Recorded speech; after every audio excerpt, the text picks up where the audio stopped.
Tracy, how did you find carnivore? Super interesting story, actually. It was by accident. My husband was very unwell.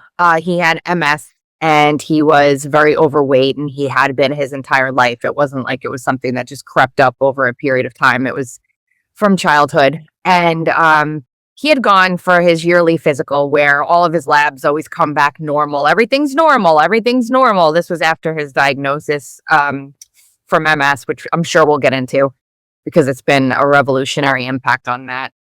And his cholesterol was like slightly high, just a little bit high. His total cholesterol, not his LDL, not his total cholesterol was just a little high. And that basically kicked him into gear. He freaked out over it. He's like, no, I'm not going to let this keep going this way. I need to do something.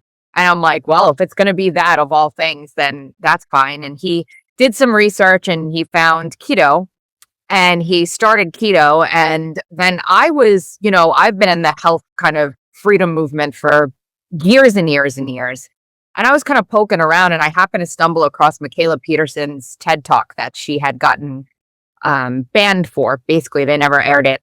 And I watched it and I'm like, this is super extreme in quotes. However, she's healing RA and all kinds of other autoimmune disease by just eating meat. He's got MS. Let me throw this at him and see what he thinks about it. And I did. And he was like, yeah, I think I want to do this after he did some research. So I was like, you know what? I'm just going to do it with you. Now, I didn't think that I was very sick. But I actually was. I did have an illness going on. I did have chronic illness and I did have metabolic issues. And, it's just how people are. You go through life, you don't feel good, you're inflamed, you have this problem, you have that problem, you have this idiopathic thing that creeps up. And you don't think about it as being sick. You think about it as being normal because most of the country, at least here in the United States, is sick. And after being on strict carnivore for several months, we both started noticing crazy health benefits. He didn't really go on carnivore to lose weight, but I think now we're about 4.5 years in, and he's lost almost 230 pounds. He's reversed lifelong depression, clinical depression. And not only that, but he has healed. And I say healed, even though this word is never used in talk about lesions from autoimmune disease, but he has healed the lesions on his thoracic spine from his MS. He presented with optic neuritis. That's how his MS kind of showed itself the first time. So he lost a bunch of, peripheral vision and some other issues. They're all back nearly perfect. He sees 20/20 now. And insomnia gone, all of that. It was just a complete 180 for him in terms of health. Now when in the beginning, when we first went carnivore the first year or two, his cholesterol numbers were a little wacky as per the normal guidelines. But we all know if you're in this lifestyle, that's really nothing. That's not what matters. The ratios are what's important between your LDL and your HDL and your triglycerides.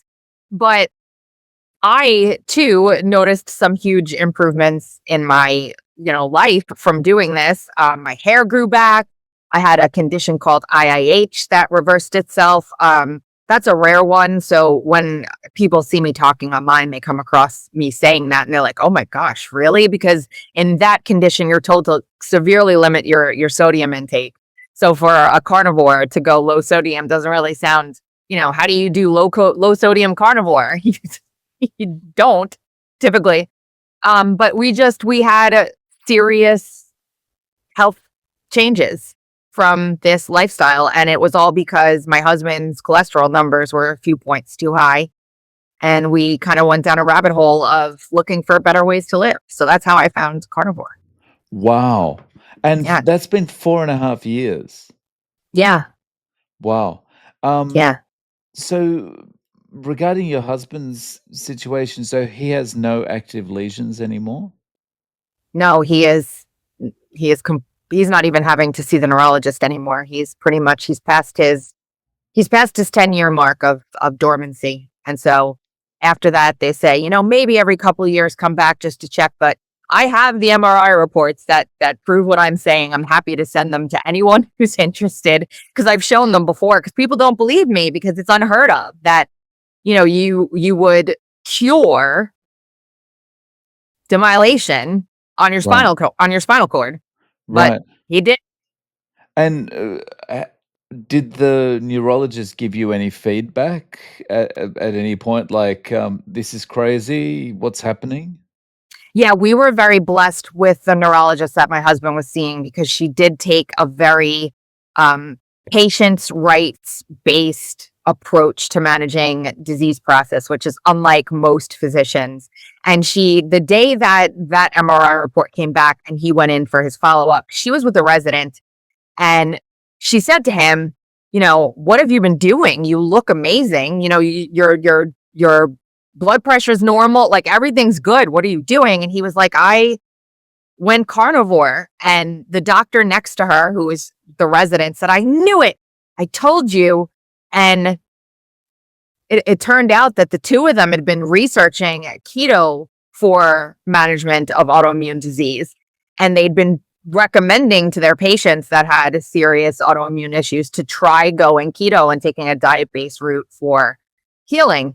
And that's like unheard of in traditional mainstream medicine right now.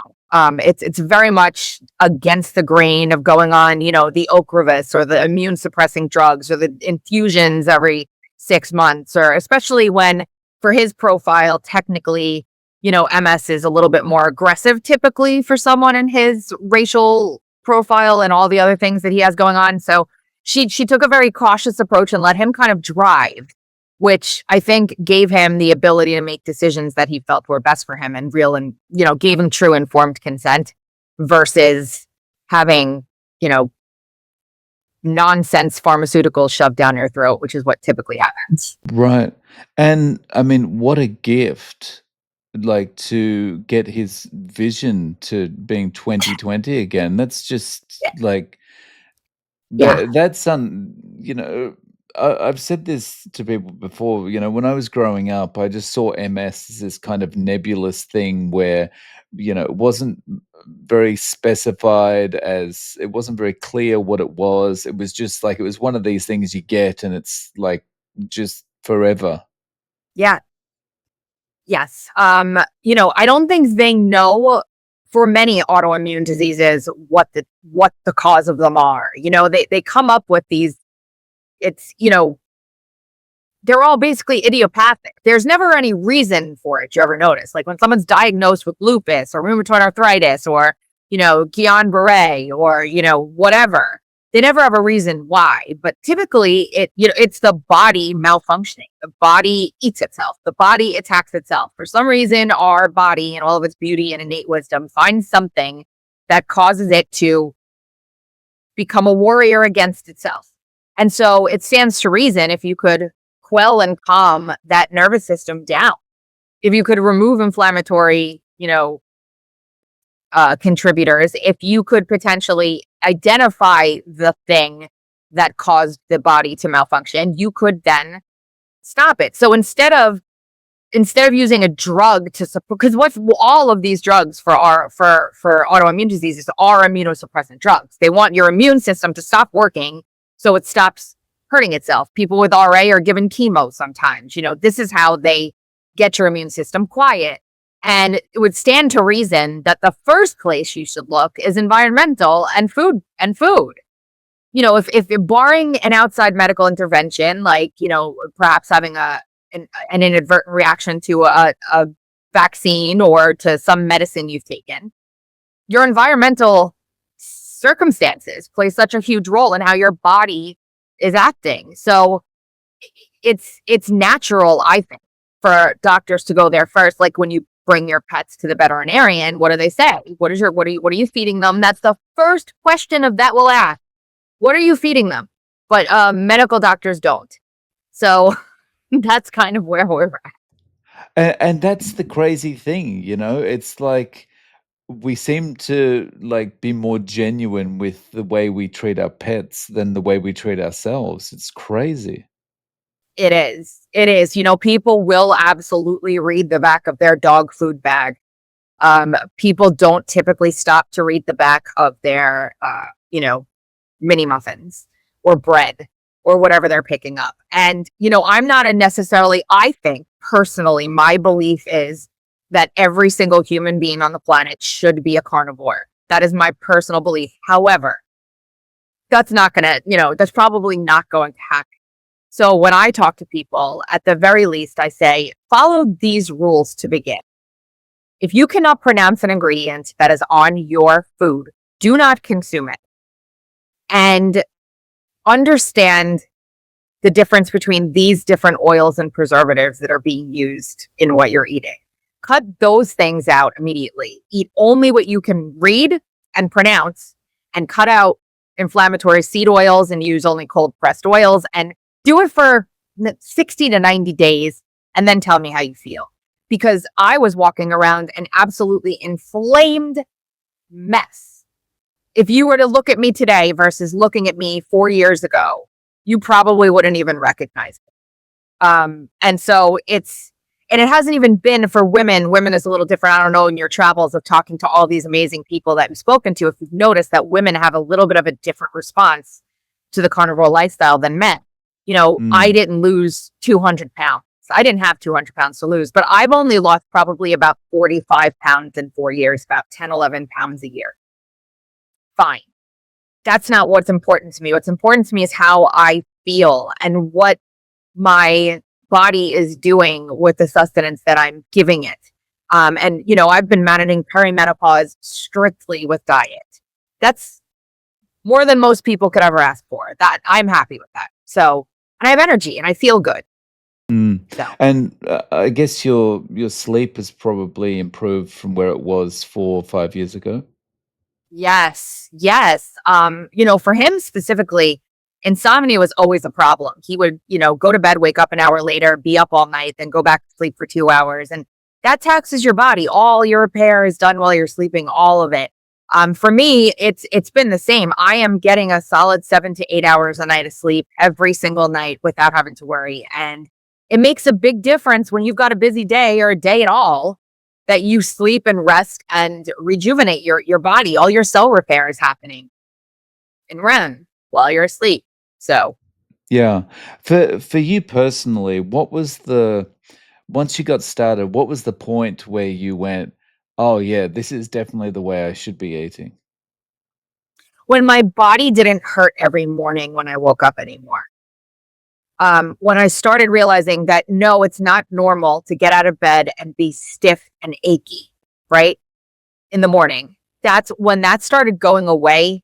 That's when I realized that I was onto something. When I started losing water weight, and looking fresh and not tired and exhausted. That was my first clue that I was doing something right. And, now if you're a long term, low or no carb eater, and then you start doing, you go astray. If I'm out somewhere and I'm like, I'm going to have this and it's cooked it's cooked in canola oil and I don't know, I'm going to feel that within an hour.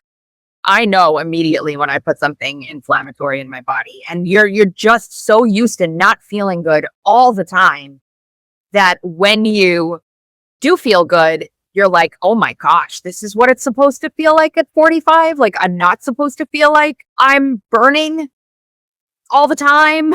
Like, I didn't know that. I thought that was just old age. No, no, it's not. Yeah, it's crazy that we're all walking around in such a state that we have no idea that we shouldn't be feeling as bad as we do.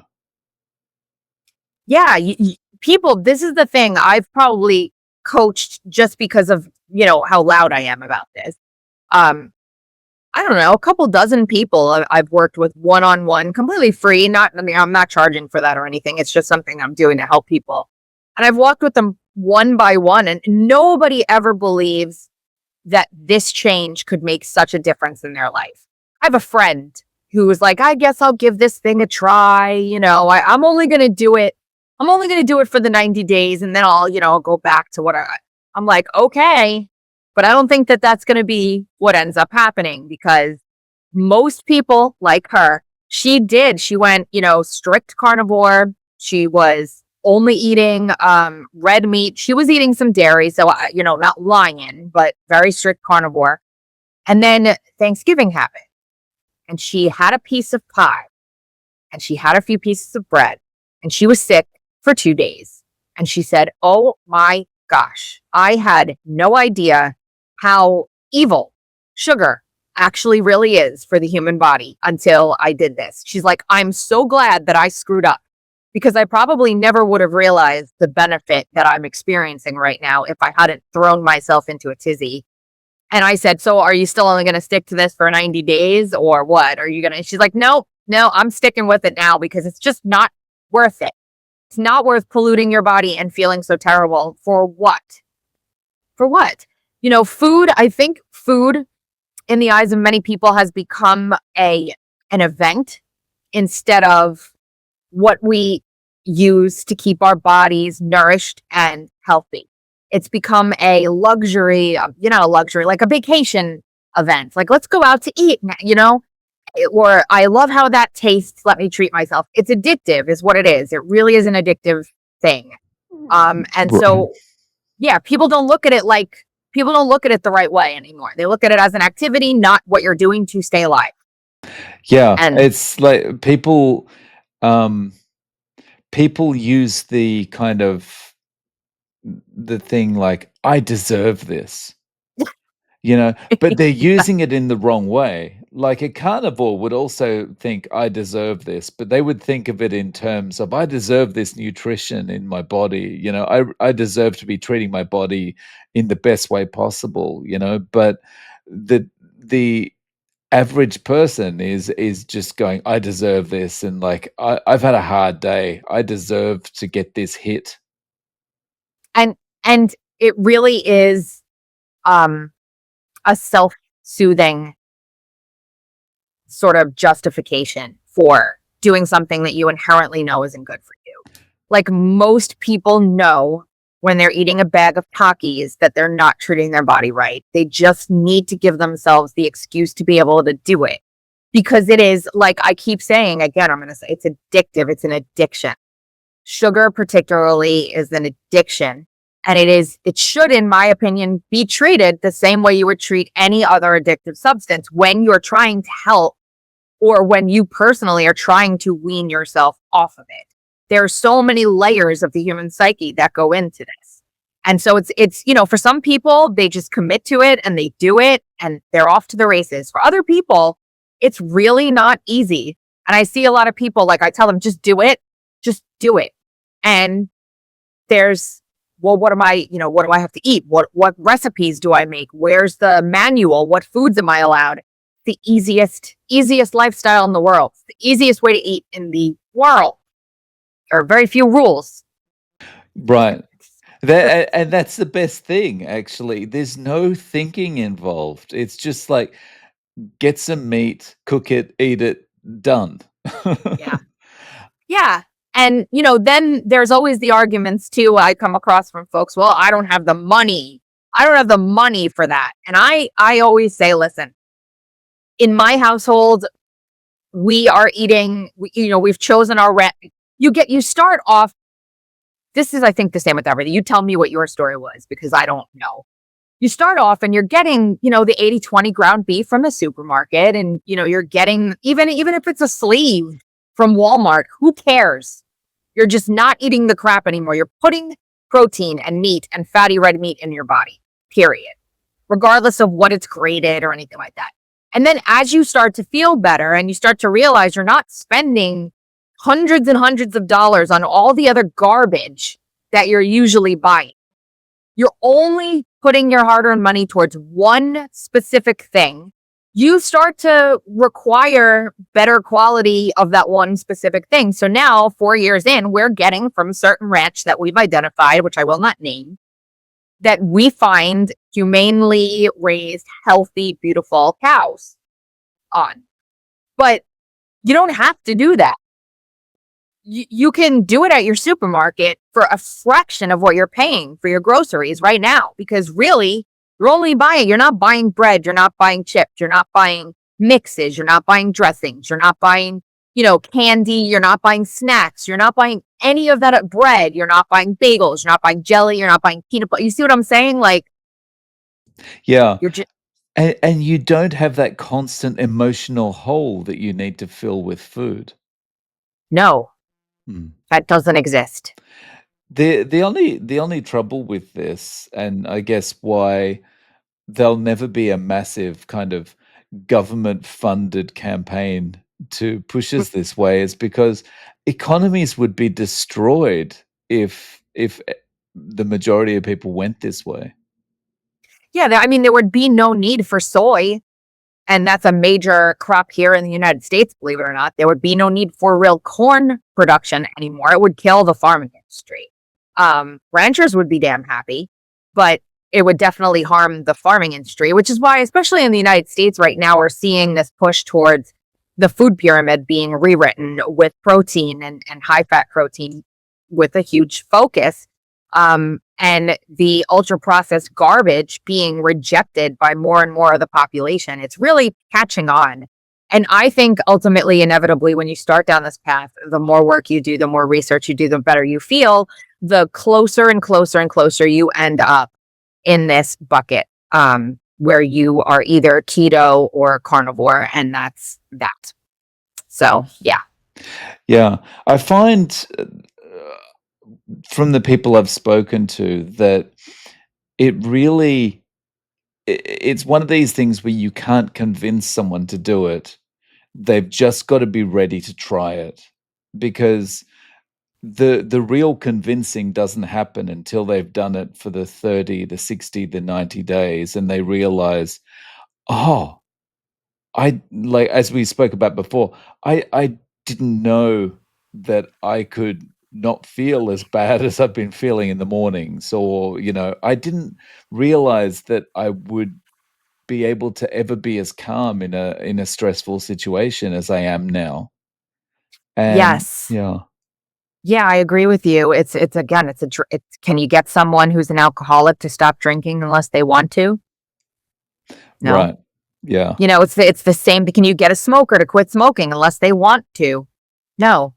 It's the same thing. You really need to want to do it. I've met several people who have health issues going on. Lots of autoimmune disease out there right now. Lots of it everywhere. And they'll say, all right, you know what? I'm desperate.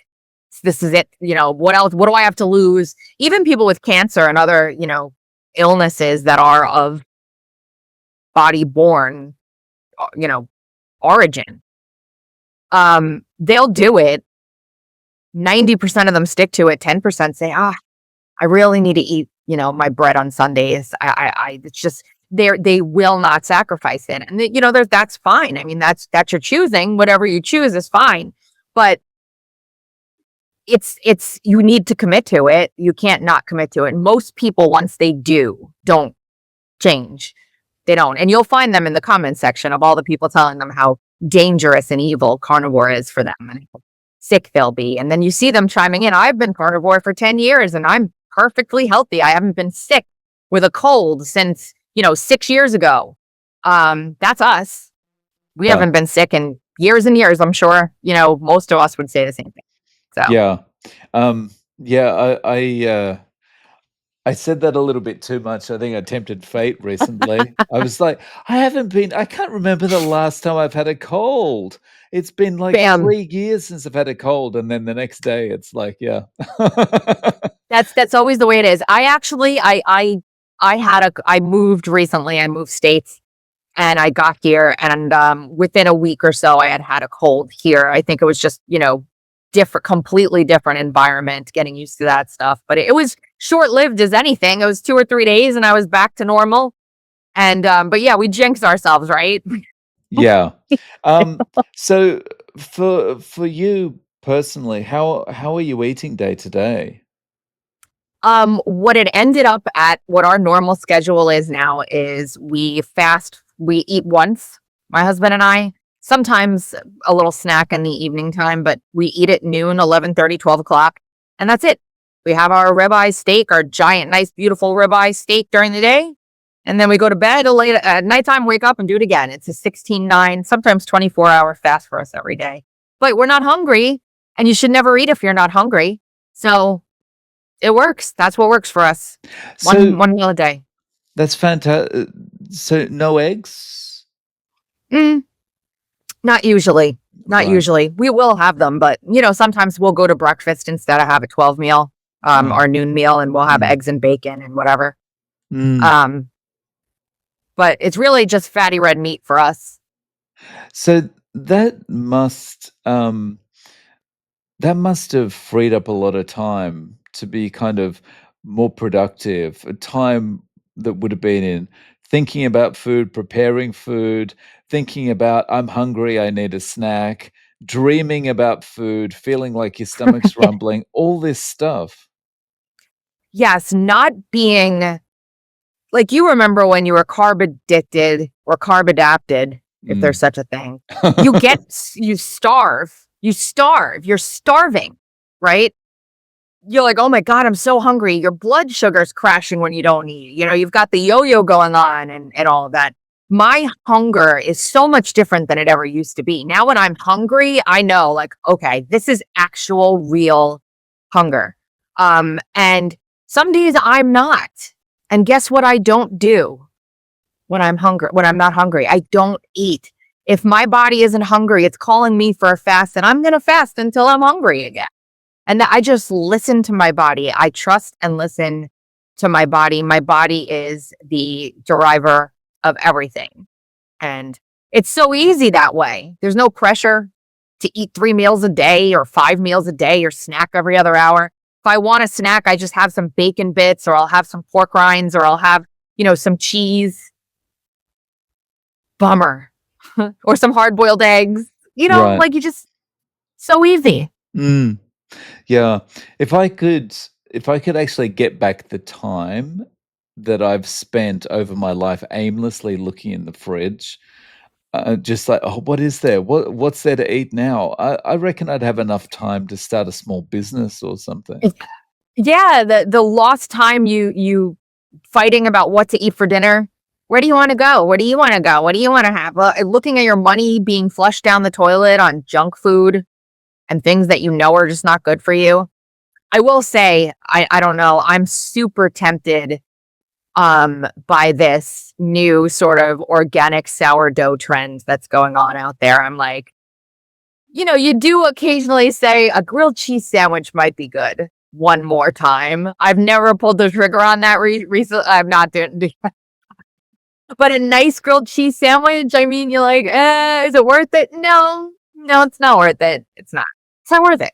So, Yeah, that's right. Uh, the thing is, it will taste good, but it's 5 seconds of pleasure, and then you're not gonna feel good afterwards. It's the consequence that, is the problem, you know? yeah, you're going to be detoxing for 2 weeks from that 2 slices of sourdough bread. For Right. what? Mm. Yeah, Why? it's that and there is no gain at all. Oh, well, No. except potentially water and weight gain, you know? You gain around your middle Yeah. and a sore knee, or like Mm. fat fingers for a couple days. So, yeah, 4.5 years in, have you had any family or friends kinda say to you and your husband, like, "This is a bit strange, isn't it?" Yes. It still happens today. Like, how do you do that? Don't you miss eating? I'm like, I'm not starving myself. I do eat. I just, like, they look at you like you're crazy when they're poisoning their bodies every day with garbage. Like, and I'm sitting there watching, we were at dinner, and they've ordered like mozzarella sticks and like some pasta and like, a couple other things. And they're sitting there eating, talking about how that's just it's so, I'm worried about you. I'm really worried. You know what I mean? They're worried about you and you're sitting there like, I'm worried about you.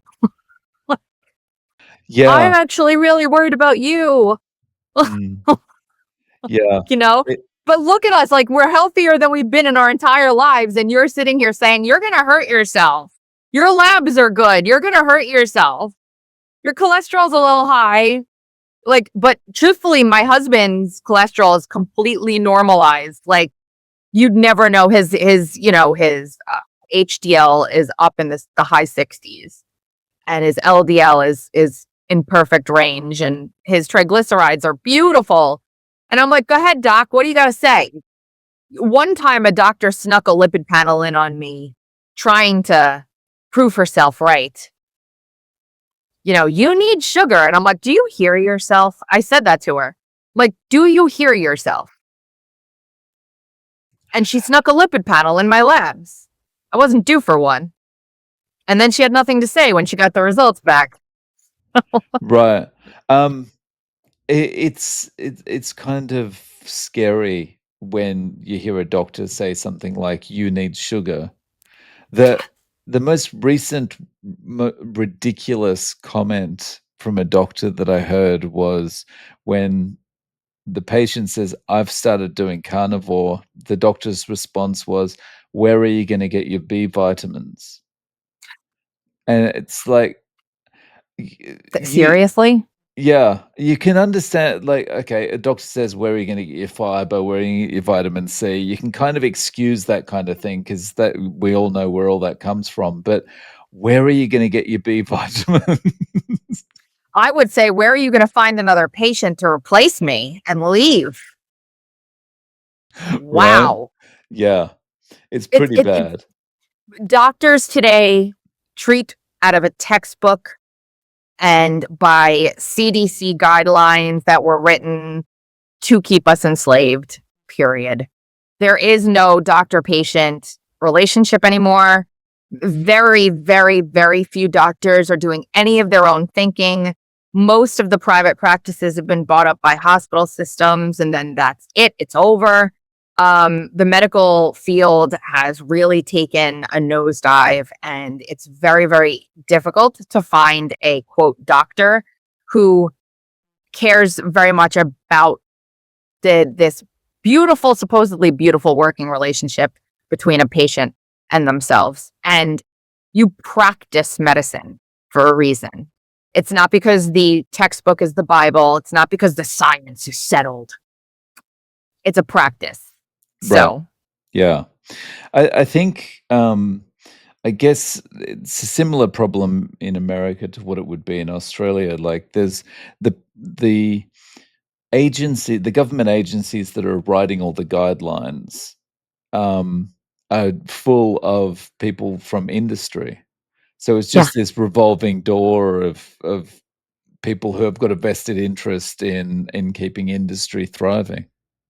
Yeah, it was like that. But thankfully, we worked very, very hard for the changes here in our health system in this country. We've been really pounding the pavement for a long, long, long time, and we're really starting to realize real huge benefits here in this country with the change at HHS and CDC and FDA. And a lot of the other regulatory bodies here that used to be captured by corporatism that are now being slowly and painfully unwound.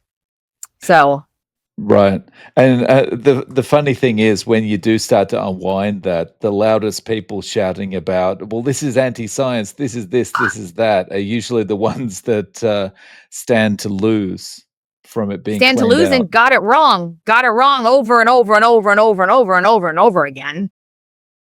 Yeah, If they were doing it exactly. right, we'd be the healthiest nation in the entire world with the amount of the billions of dollars that we pour into healthcare. We would be the healthiest nation in the world, bar none. We are the sickest country out of all developed nations in the entire world. So you lose. Do not pass go. Right, right. So, if you were talking to a friend and they said, "Okay, look, I wanna try this thing. I wanna give carnivore a go. I'll give it 90 days and see if it helps me."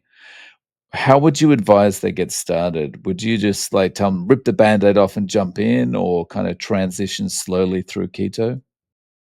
I don't think that transitioning slowly works.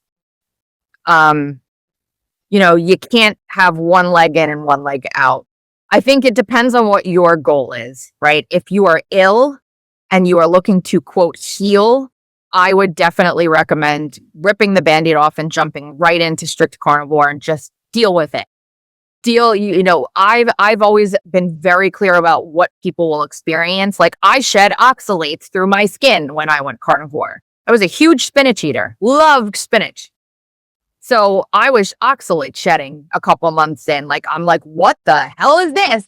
You get scared. What's going on? It's your detoxifying. It's a positive. You're going to have diarrhea. Your butt's going to be leaky a little bit. You might have a leaky hiney, you know? Like, but just get through it, fight through it, get through it, and you'll see. If you are really just like looking to make your diet more quote healthy and you don't want to eat processed food anymore, then I would say try keto. But I'm really an advocate for the carnivore way of life. I really am. I think that it's the way you find most benefit and you thrive. Is carnivore.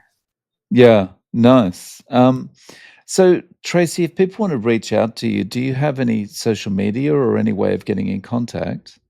Yes, I do. I actually am on X. I'm on all the social media platforms, but X is where I kind of like to hang out. It's at Tracy Beanz with a Z. I have a media company called Uncover DC. I also work closely with Del Bigtree at the Highwire and ICANN. So I write for the Highwire twice weekly. You can find me there at thehighwire.com. And yeah, that's where I will be. Fantastic. I'll link to all those in the show notes.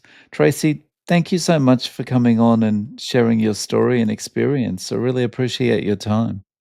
I appreciate being here. Thank you so much.